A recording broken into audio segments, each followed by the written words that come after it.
Hey, what's going on, everybody? Welcome back to Broku no Hero, and this is a Black Clover episode review. This is the review of episode 60. This is the episode of it being subtitled, not the English dub. And so, guys, I've decided to do these episode reviews because a lot of you are asking for me to do episode reviews or manga chapter reviews. So I think I'm going to start doing that. I'm going to try it out. I've usually never really done reviews, but I'm going to try it out just because a lot of you guys have been asking for that. So this is a review. Please do leave a like, comment, and subscribe. And let's get into this review.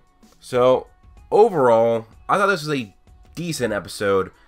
But it's just, I know what's happening next because I've read the manga. So I'm just waiting for the big moments that are coming up. So it's just a build-up episode for me. It's not like, oh, this episode is amazing. It was a good episode. Some of the animation moments were like when Fonzel was fighting Ladros, and Ladros was doing that massive absorption thing, and he was just like flailing around. It didn't look great. And there was a few moments like that. Of course, this is the Black Clover anime. There's always going to be some stuff that don't look that great, or at least in most episodes, but it's not terrible. It's not the worst animated thing, but the animation in Black Clover just, I'd say it's like just above average for me, based on other anime that I've watched. But one of my favorite moments from this episode was seeing Fonzel Kruger versus the Diamond Kingdom mages. Fonzel is a beast, guys. He used to be a commander in the army, he used to be a teacher, so he is a high level mage, and I think it's really cool that he has wind magic and he uses his sword with that. He looks cool, his magic looks cool, and he's powerful. He's a badass, and he actually puts a dent in the Diamond King army, but he does need help, and so that's where Damina and Mariella come in. They coordinate attacks and strikes against the witches. Of course, Mariella had learned a lot from Fonzel on how to do surprise attacks and how they need 3 times the forces to do a very successful and easy surprise attack. So Damina and Marielle, they gather the witches together and they do a really good counterattack against the Diamond Mages. And with combining Damina, Marielle, and also Fonzel, they almost single-handedly, between the 3 of them, as well, I guess the witches did play a pretty big part in that as well, and they pretty much defeated the Diamond Mage army. And also, Damina was very, very helpful when she basically like reverse engineered the golems and used that to attack the Diamond Mages. That worked very well. And so we get to see a bit of Ladros and his background. Now, I already know all about Ladros, but basically goes over that he was one of Fonzel's students alongside Mars. He was a very powerful kid, but he didn't have an attribute.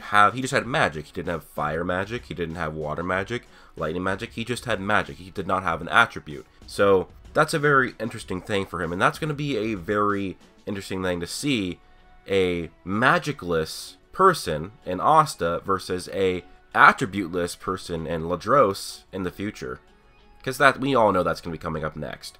And with that, we do actually learn that even though Ladros is attributeless, he doesn't have an attribute, he does have a special power. He can absorb all kinds of magic, turn that into his own, and then emit it out as if it was his own magic attacks. So there's this moment where Fonzel attacks Ladros, and it kind of makes you believe that Ladros is about to lose and Fonzel's about to win. Ladros looks like he's in pain. He's like held back by Fonzel's powerful wind magic, but Fonzel absorbs all the magic without a scratch and converts it into his own magic.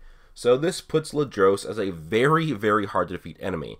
In fact, it is revealed to us by Mars that the only way to defeat him, or the 2 theories that he has to defeat him, is feed him so much power, so much mana, that he explodes, and pretty much he thinks the only way to do that is to have a spirit, or use anti-magic. Of course, technically, 2 of those things are in the same forest, Fauna's fire spirit and Asta's anti-magic swords, so they're in luck. And I kind of skipped ahead a little bit, because actually one of the big things that happens is that Mars goes to the good side. Mars was a part of the evil Diamond Kingdom, and he switches to Fonzel's side. He wants to protect good. So he saves Damina when Ladros is about to kill her, and he actually goes head-to-head with Ladros, and then actually teams up with Fonzel against Ladros, because they're trying to get him to Asta. They're trying to get Asta and Ladros close together, because Asta, with his anti-magic sword, that's how they think they're gonna be able to defeat Ladros.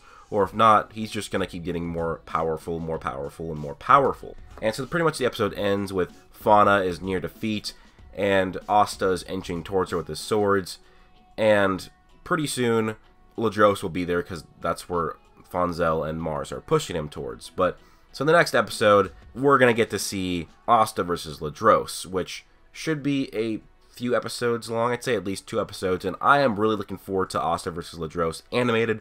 I've read the manga. It was a really good fight with some really cool shit that happened, and we'll get to see a lot more expansion of Ladros as a character and how he acts. And I really do like Ladros. I think Veto is my favorite villain, but I would say that probably Ladros is my number 2 favorite villain in the entire Black Clover franchise. So yeah, guys, this is a really good episode. Not great, of course, but the real hype episodes are coming up soon. So stay tuned, guys. I should have a manga review as well out this week for all of you guys who do read the manga. But I'm thinking about doing weekly reviews, unless the episode's just not that great. So that means you could probably expect more videos from me.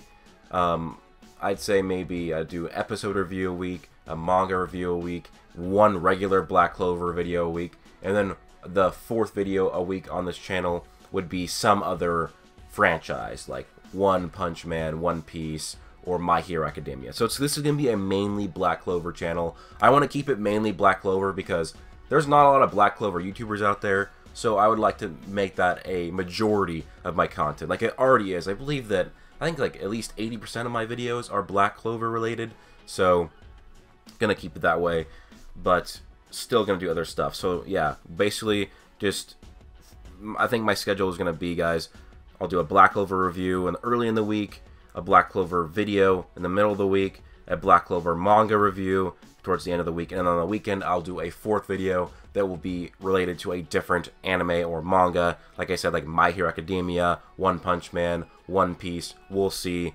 But I think that's what my schedule is going to be, guys. But anyways, hope you guys all have an amazing day. Don't forget to leave a like, comment, and subscribe. Hope you guys all... Plus...